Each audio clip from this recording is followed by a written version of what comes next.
गरीबी, असफलता, दिवालियापन, हर चीज ने उसे गिराने की कोशिश की, लेकिन उसने हार नहीं मानी। कैसे एक गरीबी में बचपन बिताने वाला लड़का दुनिया के सबसे बड़े चॉकलेट ब्रांड का राजा बन गया। कैसे मिल्टन हर्शी ने बर्बादी से निकलकर अरबों का साम्राज्य खड़ा कर दिया।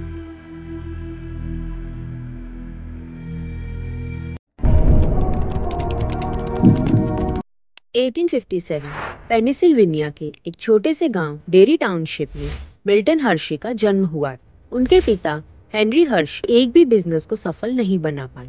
उन्होंने 17 अलग अलग व्यवसाय शुरू किए, लेकिन हर बार असफल हुए। हर असफलता के बाद परिवार आर्थिक तंगी में डूबता चला गया। कई बार खाने के भी लाले पड़ जाते थे। जब मिल्टन की छोटी बहन बीमार हुई तो उनके पास इलाज करवाने तक के पैसे नहीं थे और 4 साल की उम्र में उनकी बहन का देहांत हो गई। यह पहला बड़ा झटका था जो मिल्टन ने अपनी जिंदगी में देखा। इसका असर उनके माता पिता पर भी पड़ा। उनके रिश्ते खराब हो गए और आखिरकार मिल्टन के पिता उन्हें छोड़कर चले गए। अब उनके पास सिर्फ एक ही सहारा था, उनकी माँ फैनी हर्शी। फैनी चाहती थी कि मिल्टन पढ़ाई करे, लेकिन गरीबी की वजह से उन्हें स्कूल छोड़ना पड़ा। महज 13 साल की उम्र में उन्हें एक प्रिंटिंग प्रेस में नौकरी करनी पड़ी, लेकिन मिल्टन को यह काम पसंद नहीं था। फिर उन्होंने एक ऐसा काम ढूंढा जो उनके दिल के करीब था, कैंडी बनाना। 14 साल की उम्र में मिल्टन को एक कैंडी बनाने की दुकान में काम मिला। यहाँ उन्होंने सीखा कि सही मात्रा में चीनी, दूध और चॉकलेट मिलाने से कैंडी कैसे बनती है। साल 1876, 18 साल की उम्र में उन्होंने अपनी खुद की कैंडी की दुकान खोलने का फैसला किया। उन्होंने अपने अंकल से पैसे उधार लिए और फिलाडेल्फिया में एक छोटी सी दुकान शुरू की। शुरुआत में बिजनेस ठीक चला। शहर में सेंटेनियल एक्सपोजिशन हो रहा था। मिल्टन खुद ही सब कुछ कर रहे थे। वे कैंडी बनाते, दुकान चलाते और ग्राहकों से बातचीत करते। उनके पास न ही बड़ी मशीनें थी, न ही कर्मचारी। जब वर्ल्ड फेयर खत्म हुआ तो ग्राहक गायब हो गए। चीनी की कीमतें बढ़ गई और दुकानों पर ग्राहकों की भीड़ कम हो। सप्लायर्स ने उधारी देना बंद कर दिया और उन्होंने अपनी दुकान का शटर गिराया और 1881 में मिल्टन की दुकान बंद हो गई।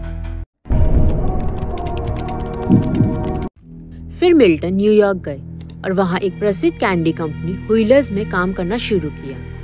यहाँ पर उन्होंने एक खास चीज सीखी, कैसे क्रीमी मिल्क कैरामेल बनाया जाता है। उन्होंने न्यूयॉर्क शहर में अपनी दूसरी कैंडी की दुकान खोली। उनकी माँ इस बार उनके साथ थी और दुकान के हर छोटे मोटे काम में उनकी मदद करती थी। अधिक प्रतिस्पर्धा और खराब बिक्री के कारण मिल्टन की दूसरी दुकान भी बंद हो गई। वे एक बार फिर असफल हो गए। मिल्टन को मजबूरन घर लौटना पड़ा।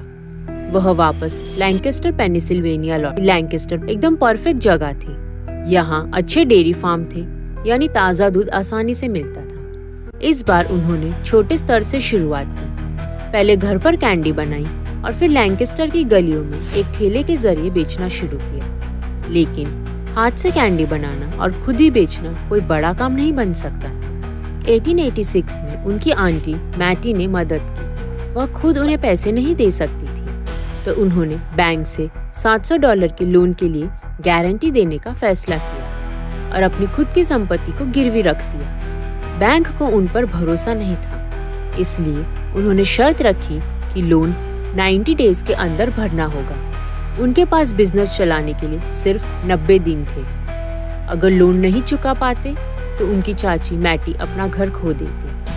उन्होंने $700 से नया उपकरण खरीदा और लैंकेस्टर कैरामेल कंपनी शुरू की। जैसे जैसे समय बीतता गया, मिल्टन की चिंता बढ़ती गई। एक अमीर इंग्लिश व्यापारी आया और उन्होंने मिल्टन के कैरामेल का स्वाद चखा और सीधे ब्रिटेन के लिए एक बहुत बड़ा ऑर्डर दे दिया। अब न सिर्फ उनका लोन चुका, बल्कि उनके बिजनेस को पहली बार असली पहचान मिली। वे शिकागो गए, जहां एक इंटरनेशनल फेयर में उन्होंने एक जर्मनी कंपनी को मिल्क चॉकलेट बनाते देखा। तभी उन्हें एक नया सपना दिखा। कैरामेल नहीं, चॉकलेट ही असली भविष्य है। उन्होंने अपनी पूरी कैरामेल कंपनी को $1 मिलियन में बेच दिया। 1894 में मिल्टन ने अपनी चॉकलेट फैक्ट्री शुरू की। उस समय चॉकलेट सिर्फ अमीरों के लिए थी, क्योंकि इसे बनाना बहुत महंगा पड़ता था। उन्होंने एक खास तरीका खोजा जिससे सस्ते में ज्यादा मात्रा में और लंबे समय तक टिकने वाली मिल्क चॉकलेट बनाई जा सके। 1900 में उन्होंने अपनी पहली मिल्क चॉकलेट बार लॉन्च की और 1907 में उन्होंने हर्शी किसेस बनाई। मिल्टन ने अपने कर्मचारियों के लिए एक पूरा शहर हर्शी पेनिसिल्वेनिया बनाया, जिसमें अच्छे घर, स्कूल, पार्क और सुविधाएं थी। उन्होंने कहा, अगर मेरे कर्मचारी खुश रहेंगे तो मेरी कंपनी कभी नहीं डूबेगी। आज हर्शी चॉकलेट दुनिया में सबसे ज्यादा बिकने वाली चॉकलेट्स में से एक है। अगर आप ऐसी और मोटिवेशनल कहानियां देखना चाहते हैं तो आप हमारी ये प्लेलिस्ट देखें, लिंक डिस्क्रिप्शन में है, और कमेंट करके बताएं कि कौन सी हर्शी चॉकलेट आपकी फेवरेट है।